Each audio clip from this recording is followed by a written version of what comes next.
So hi guys, welcome back to my two videos. तो इस video में दोस्तों डिस्कस करने वाले हैं यहाँ पर कुछ इंपॉर्टेंट कंपनीज़ को और उनसे रिलेटेड कुछ इंपॉर्टेंट अपडेट्स हैं जिसकी बात करेंगे इस वीडियो में। तो चलिए दोस्तों वीडियो की शुरुआत करते हैं, बट सबसे पहले बात करते हैं बाज़ार की। अगर मॉर्निंग में बात करें तो बाज़ार का सिचुएशन एकदम हमें डिफरेंट देखने को मिल रहा था, बट अगर क्लोजिंग टाइम देखोगे तो निफ्टी 0.17% ऊपर आपको क्लोज होती हुई दिखी है। यानी कि मॉर्निंग में कहीं ना कहीं यूएस मार्केट की गिरावट का इम्पैक्ट हमें देखने को मिला था, बट हमारा मार्केट ऑलरेडी पिछले 6 महीने में अच्छा खासा करेक्ट हो चुका है। वैल्यूएशन भी अब थोड़ी सी रीजनेबल हो चुकी है। तो इस टाइम बाज़ार अगर देखा जाए तो यूएस मार्केट को फॉलो कर ले, इसकी पॉसिबिलिटीज़ मुझे पर्सनली थोड़ी सी कम लगती है। और ये चीज़ मैंने आपको पहले भी बताया था कि यूएस मार्केट का जो वैल्यूएशन है और इंडियन मार्केट का वैल्यूएशन है उसमें क्वाइट आपको डिफरेंस देखने को मिलेंगे। इंडियन मार्केट थोड़ी सस्ती हो चुकी है as compared to US market. तो यूएस मार्केट अगर किसी भी अनसर्टेनिटी की वजह से गिरता है तो ज़रूरी नहीं है कि उसको इंडियन मार्केट भी आपको फॉलो करते हुए दिख जाए। और इसका प्राइम एग्जांपल आज के दिन भी हमें देखने को मिल गया। और इसी का एग्जांपल हमें एक दो दिन पहले या फिर एक हफ्ते पहले आई थिंक देखने को मिला था, जब यूएस मार्केट 1.5% गिरा था और हमारा मार्केट नेक्स्ट डे काफ़ी अच्छी तेज़ी दिखाया था। अब दोस्तों निफ्टी की बात करें तो उसमें तो आपको पॉजिटिव मूव देखने को मिली है, बट निफ्टी के अलावा बाकी के इंडेक्स की अगर हम बात करें लाइक निफ्टी नेक्स्ट 50, तो वहाँ पर 0.51% की तेज़ी हमें देखने को मिल रहा है। स्मॉल कैप 100 में गिरावट हुई है, बट उसके अलावा बाकी के जो इंडाइसेस हैं निफ्टी के लाइक मिड कैप वाले, उसमें आपको पॉजिटिव मूव देखने को मिली है। अगर सेक्टर की बात करें दोस्तों तो इंडस्ट्रियल बैंक के क्रैश की वजह से कहीं ना कहीं निफ्टी बैंक आपको आज के दिन परेशान होती हुई दिखी है। और अगर बात करें लास्ट डे नैस्डैक के 4% क्रैश की वजह से आज के दिन आईटी सेक्टर भी आपको मॉर्निंग में डिसअपॉइंट करते हुए दिख रही थी, बट अभी अगर देखें तो आईटी सेक्टर में भी थोड़ी सी रिकवरी के साथ ही क्लोजिंग आई है। अब वो रिकवरी पॉजिटिव तो नहीं है, बट हाँ बहुत ज़्यादा बड़ा नेगेटिव भी नहीं, आप ऐसा भी बोल सकते हैं। अब दोस्तों इंपॉर्टेंट चीज़ ये है कि पिछले कुछ टाइम से बाज़ार में जो गिरावट आई है, तो ये गिरावट हमें रिकवर कब होता हुआ देखने को मिलेगा। तो देखो सबसे पहले एफआईएस की जो सेलिंग है वो पहले के मुकाबले थोड़ी हमें स्लो होती हुई ज़रूर दिखी है। अगर मार्च के महीने की बात करें तो सबसे कम बिकवाली हमें लास्ट डे देखने को मिला था। आज के दिन एफआईएस का क्या रिस्पॉन्स रहा है मार्केट में उसके डेटा अभी तक आए नहीं है, जैसे आएंगे उसको भी हम लोग टेलीग्राम में अपडेट कर देंगे। बट अगर बात करें तो पहले के मुकाबले सिचुएशन जो हैं वो काफ़ी नॉर्मल हो चुकी हैं वैल्यूशंस के हिसाब से अगर हम बात करें। बट अनसर्टेन सिचुएशंस अभी भी है, और वो सारे सिचुएशंस कौन क्रिएट कर रहा है तो वो है डोनाल्ड ट्रंप। इन्होंने काफ़ी सारी चीज़ें बोली हैं, काफ़ी सारी चीज़ें इंप्लीमेंट की हैं और काफ़ी सारी चीज़ों को हटाया भी है। लाइक इन्होंने 25% टैरिफ की बात की थी कि हम लगा रहे हैं कनाडा और मैक्सिको के ऊपर, उन्हें लगाया, फिर हटाया, फिर लगाया, फिर हटाया। अब इन्होंने बताया कि 2 अप्रैल से हम रेसिप्रोकल टैरिफ को भी इंट्रोड्यूस करेंगे, जिसमें इंडिया जितना टैरिफ हमसे लेती है हम भी उससे उतना ही लेंगे। कनाडा के ऊपर, मैक्सिको के ऊपर भी हम अच्छे खासे टैरिफ लगाने वाले हैं, जो 25% की बात चल रही थी। अब देखा जाए तो डोनाल्ड ट्रंप की जो क्लैरिटी है वो हमें काफ़ी बोल सकते हैं धुंधली नज़र आ रही है। और डोनाल्ड ट्रंप अगर कोई क्लैरिटी अच्छी तरह से दे देते कि चलो भाई हम 25% टैरिफ लगा रहे हैं या 30% जो भी लगाना है इनको लगा दो, एक बार लगाओ हटाओ, ऐसे करोगे तो ओवरऑल मार्केट जो है वो डिस्टर्ब ही नज़र आएगी। बट अगर डोनाल्ड ट्रंप टैरिफ लगा देते हैं तो उसके बाद बाज़ार में जो इकोनॉमिक अनसर्टेनिटी की बोल सकते हैं बातें चल रही हैं वो थोड़ा सा क्लियर हो जाएगा। लाइक बड़ी बड़ी यूएस की जो कंपनी है लाइक वॉलमार्ट की बात करें, एनवीडिया की बात करें, एप्पल की बात करें, तो वो अपने गाइडेंस कुछ खास अच्छे दे नहीं पा रहे हैं, क्योंकि दोस्तों उनको इकोनॉमिक अनसर्टिनिटी लग रहा है। क्योंकि उनके पास भी कोई क्लैरिटी है नहीं कि आपको अगर टैरिफ लगाना है तो उससे वो प्रिडिक्ट करेंगे कि इन्फ्लेशन बढ़ेगा तो उस हिसाब से वो स्ट्रैटेजी बना लेंगे। बट अगर आप टैरिफ लगाने की बात कर रहे हैं, लगा रहे हैं और हटा रहे हैं, तो ओवरऑल एक अनसर्टेनिटी क्रिएट हो रहा है। और इससे क्या है कि अमेरिकन मार्केट भी परेशान है। लास्ट ईयर टेस्ला हमें 15% टूटता हुआ दिखा था, एनवीडिया 5% और डॉ जोन्स करीब 2% और नास्डैक 4%। तो इन सारी चीज़ों को जब कंप्लीट हम शॉर्ट आउट होते हुए देखने को मिलेंगे, उम्मीद करते हैं कि 2 अप्रैल से शॉर्ट आउट हो जाए, क्योंकि 2 अप्रैल को उम्मीद है कि टैरिफ लग जाएगा। अब लगने के बाद फिर से हट जाए तो वो अलग बात है, बट अगर लग ही जाता है मान लो तो ठीक है, उसके बाद बाज़ार में आपको कुछ अलग मूव देखने को मिलेगी, मतलब पहले की तरह बाज़ार में भी आपको रिएक्ट करते हुए देखने को ना मिले। और दोस्तों बाज़ार में जब भी बड़ी बड़ी फॉल आपको देखने को मिली है, लाइक अगर ऑल टाइम की बात करें निफ्टी के, तो 2008 के फाइनेंशियल क्राइसिस को देख लो, 2015-16 की गिरावट को देख लो, कोविड की गिरावट को देख लो, रशिया यूक्रेन क्राइसिस को देख लो, तो बाज़ार गिरी मल्टीपल टाइम्स है। बट बाज़ार में जो रिकवरी आई है वो हर पहले क्राइसिस के बाद अगर दूसरे क्राइसिस को देखें तो दूसरे क्राइसिस में पहले के क्राइसिस के बाद कम टाइम में रिकवरी देखने को मिला है।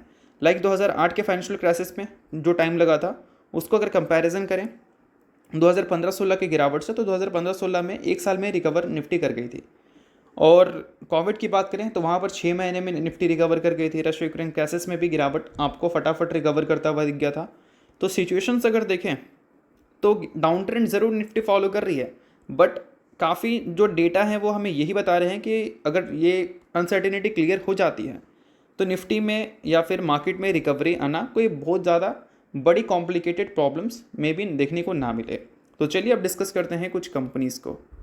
दोस्तों अब वीडियो में आगे बढ़ने से पहले बात कर लेते हैं काफ़ी इंपॉर्टेंट अपडेट के बारे में। पिछले कुछ टाइम से मार्केट में आपको एक क्रैश देखने को मिला है। अब इस क्रैश में काफ़ी सारे लोग अपॉर्चुनिटी भी देख रहे हैं, बट अपॉर्चुनिटी बेसिकली उनके लिए होता है जिनको आइडिया होता है कि इन्वेस्टमेंट अगर करनी है तो कहाँ क्या देखकर करनी है। और इसका जब आइडिया आपको लगता है तो बाकी सब इन्वेस्टर्स के कंपैरिजन में आपकी जो पोर्टफोलियो है वो ज़्यादा ग्रो करते हैं। और इन सारी चीज़ों को मैं आपको सिखाने वाला हूँ एक वेबिनार में, और पर्सनली मैं जो चीज़ यूज़ करता हूँ वही मैं आपको सिखाऊंगा। और पास्ट का जो रिकॉर्ड है मेरा वो पर्सनली इन सारी चीज़ों के बेसिस पे काफ़ी ज़्यादा सही रहा है। टेक्निकली और फंडामेंटली काफ़ी सारी चीज़ों को देखना होता है। अगर हम टेक्निकल टर्म में बात करें तो कुछ सेटअप्स मैंने यूज़ किया है पास्ट में, और वो सेटअप्स के बाद काफ़ी अच्छे रिटर्न्स मुझे मिले हैं। एक कंपनी में मैंने इन्वेस्ट किया था, तब जब वो कंपनी एक सेटअप क्रिएट कर रही थी 540 के लेवल के आसपास, फिर रैली आपको 770 रुपये तक देखने को मिली थी। और भी कुछ कंपनी है जिसमें सेटअप आपको 7000 के आसपास देखने को मिला था, और रैली स्टॉक में आपको फिर 20,000 तक के लेवल्स तक देखने को मिली थी। उसके अलावा और भी कुछ कंपनी थी जिसमें 4,900 के आसपास सेटअप देखने को मिला था, फिर रैली आपको 7,500 तक देखने को मिला। और भी कुछ स्टॉक हैं जो कि इसके प्राइम एग्जाम्पल हैं। अब देखो दोस्तों, अभी जो मार्केट में गिरावट दिख रही है, इस गिरावट में काफ़ी सारी कंपनी में आपको ये सारे सेटअप्स देखने को मिलेंगे। मतलब बहुत सारी कंपनी है, बट हर दूसरे कंपनी में ये सारे सेटअप्स हैं, बट इसको आइडेंटिफाई करना आना चाहिए। और वो चीज़ें मैं आपको इस वेबिनार में सिखाने वाला हूँ, जिसका डेट रहने वाला है 23 मार्च को। और इसका जो प्राइस रहने वाला है वो काफ़ी कम रहने वाला है, जो कि ईजिली आप अफोर्ड कर लोगे। और इससे पहले भी हमने एक वेबिनार अरेंज किया था जिसका फीडबैक हमें काफ़ी ज़्यादा कमाल का मिला, काफ़ी लोगों ने प्यार किया। 123 रेटिंग्स देखने को मिली, जिसमें 84 लोग 5 स्टार रेट हमें किए और 35 लोग 4 स्टार रेट किए। ओवरऑल रेटिंग जो थी वो 4 साढ़े 4 बोल सकते हैं स्टार के आसपास थी। तो इस वेबिनार को अगर आप ज्वाइन करना चाहते हैं तो लिंक डिस्क्रिप्शन में और पिन कमेंट में देखने को मिलेगा, और वो लिंक मैं आपको व्हाट्सएप का दे दे रहा हूँ अपना। वहाँ पर आकर आप इस वेबिनार से रिलेटेड क्वेरीज कर सकते हैं। कंप्लीट डिटेल्स मैं आपको दे दूंगा वहाँ पर। और जो भी वेबिनार से रिलेटेड क्वेरीज है या फिर आपको वेबिनार के बाद किसी भी तरह का क्वेरीज रहेगी तो उसको हम लाइफ टाइम तक आपका शॉर्ट आउट करते रहेंगे। तो लिंक आपको डिस्क्रिप्शन में पिन कमेंट में देखने को मिल जाएगा, और स्क्रीन पे आपको नंबर भी दिख रहा होगा व्हाट्सएप का, उसके थ्रू भी जाकर आप रीच कर सकते हैं। तो चलिए दोस्तों, बात करते हैं अब कुछ कंपनीज़ की, जिसमें पहली कंपनी है IRCTC यानी कि Indian railway catering and tourism corporation limited. अब IRCTC से रिलेटेड दोस्तों कुछ इंपॉर्टेंट न्यूज़ आ रही है। न्यूज़ दोस्तों फिलहाल यहाँ पर एक ये है कि IRCTC को फिलहाल मिल चुका है नवरत्न स्टेटस। अब इस स्टेटस के मिलने की वजह से IRCTC को क्या फ़ायदा होगा वो भी मैं आपको समझा देता हूँ। तो देखो, काफ़ी टाइप का स्टेटस होता है, मिनी रत्न, नवरत्न, ये सारे स्टेटस हैं। अब कुछ कंपनी को नवरत्न स्टेटस मिलता है।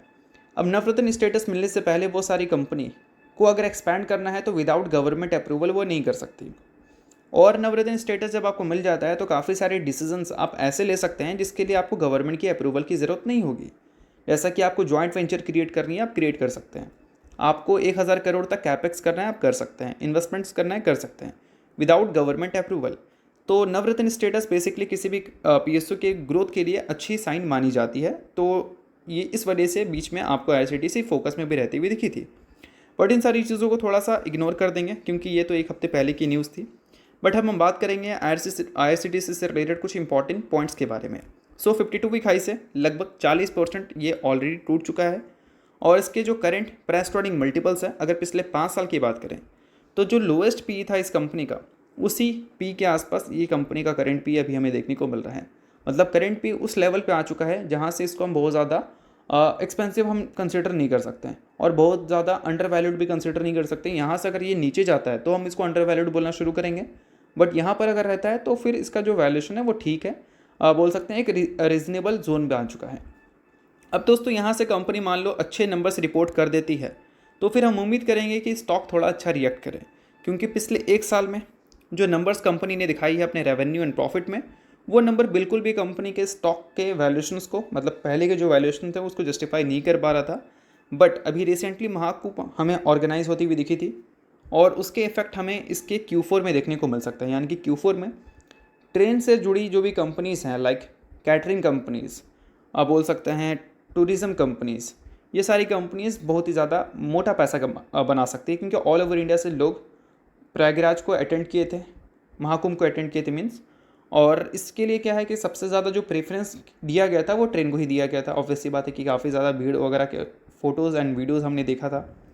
और इससे क्लियर एक चीज़ हमें पता चलता है कि Q4 में IRCTC के जो नंबर्स हैं वो ऊपर जा सकते हैं और काफ़ी ज़्यादा जा सकते हैं।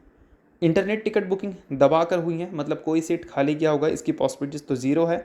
उसके अलावा दोस्तों कैटरिंग डिवीज़न वो भी काफ़ी बड़ा रोल प्ले कर सकता है इस Q4 में, क्योंकि वहाँ से कंपनी को बहुत बड़े रेवेन्यू आते हैं। तो अगर मान लो महाकुंभ की वजह से कंपनी अच्छे नंबर्स रिपोर्ट मान लो कर दे Q4 में, तो कहीं ना कहीं जो करंट वैल्यूशन है वो कंपनी का वो थोड़ा सा हिट कर सकता है और इन्वेस्टर्स इसको अट्रैक्टिव मान सकते हैं। तो इन सारी चीज़ों को थोड़ा सा नोट कर लेना। बाकी हाँ, कोई रिकमेंडेशन नहीं है या कोई गारंटी नहीं है कि ऐसा हो ही जाएगा। फैक्ट्स डेटा के बेसिस पर मैंने ये सारी चीज़ें आपके सामने रखी है। दोस्तों डिस्कस करते हैं अब अगली कंपनी को। अगली कंपनी का नाम है KPI ग्रीन एनर्जी लिमिटेड। अब इस कंपनी ने कुछ इंपॉर्टेंट चीज़ें अपने इन्वेस्टर्स को दिया था और वो इंपॉर्टेंट चीज़ें थी गाइडेंस का। कंपनी ने बताया कि ये टारगेट कर रही है up to 60% revenue growth per annum till FY30 on strong order book, यानी कि कंपनी के स्ट्रॉन्ग ऑर्डर बुक के बेसिस पे 2030 के फाइनेंशियल ईयर तक यानी कि अगले 5 साल तक कंपनी हर साल अपने रेवेन्यू को 60% से ग्रो करने का टारगेट कर चल रही है। अब ये टारगेट कंपनी का है, ज़रूरी नहीं कि अचीव हो जाए, और ये भी हो सकता है कि 60% का जो कंपनी ने गाइडेंस दिया है उसको भी कंपनी क्रॉस कर दे। तो ओवरऑल अगर देखा जाए तो 60% का जो नंबर है रेवेन्यू का, ये पर्सनली मुझे काफ़ी इंप्रेस कर रहा है। बट इन सारी चीज़ों के बीच में हमें ये भी देखना है कि कंपनी के पास्ट के नंबर हमें ख़राब देखने को नहीं मिले हैं। पास्ट में भी नंबर्स कंपनी के अट्रैक्टिव थे और उसको स्टॉक ने भी कंप्लीट रिस्पेक्ट दिया था। बट पिछले 1 साल में अगर देखोगे तो स्टॉक आपको लगातार गिरता हुआ दिखा है, क्योंकि वैल्यूएशंस देखोगे तो थोड़े एक्सपेंसिव एक टाइम पे होते हुए नज़र आए थे। और वैल्यूएशंस जो इस कंपनी का एक टाइम पे था वो 70 की पी के आसपास था, बट अभी अगर देखोगे तो 50% से ज़्यादा की ड्रॉप उसमें दिख चुकी है। अगर पिछले 5 साल की मीडियन पी से ये नीचे जाती है, अपने वैल्यूएशन को नीचे ले जाती है, तो फिर मुझे पर्सनली वो वैल्यूएशन ज़्यादा अट्रैक्टिव लगने लगेगा। बट अगर पेग रेशो को देखोगे तो पेग रेशो फ्यूचर के ग्रोथ के हिसाब से कंपनी का जो करंट वैल्यूएशन है वो उसको सुपर अट्रैक्टिव दिखा रहा है।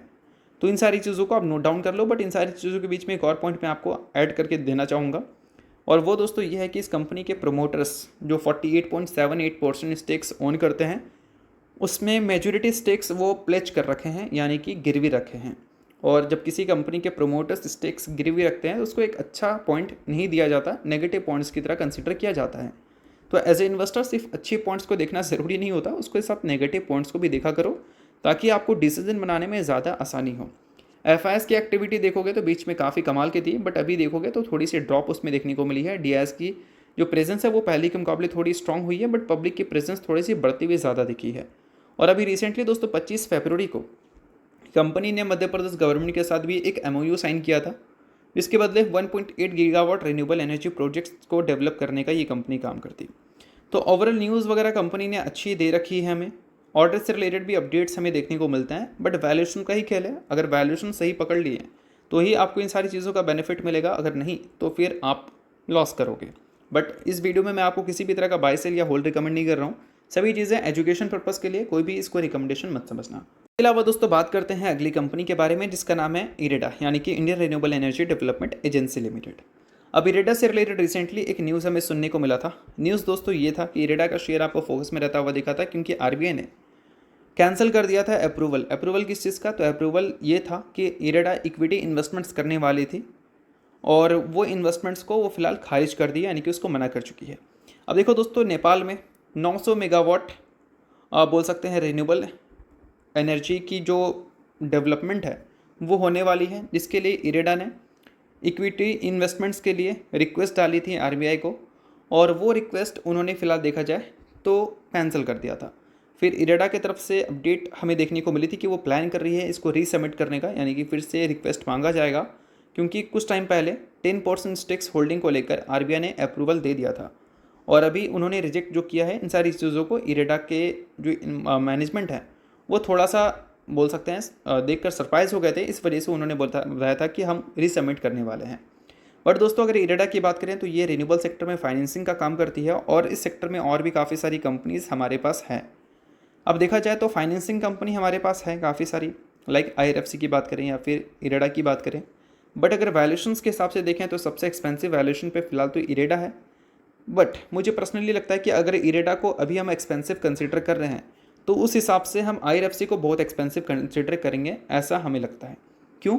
क्योंकि अगर अभी रिसेंट में नंबर्स देखोगे तो इरेडा के सबसे अट्रैक्टिव नंबर्स हैं, और वैल्यूशंस अगर देखोगे तो सबसे एक्सपेंसिव है, बट उतना भी एक्सपेंसिव या बहुत बड़ा डिफरेंस नहीं है इनके और इसके वैल्यूशन में। तो IRFC के ग्रोथ को देख लो, Q3 में 2% से प्रॉफिट ग्रो हुआ था, रेवेन्यू 1% से भी ग्रो नहीं हुआ था। और वही इरेडा 35% की ग्रोथ रेवेन्यू में और 26% की ग्रोथ प्रॉफिट में दिखाई दी।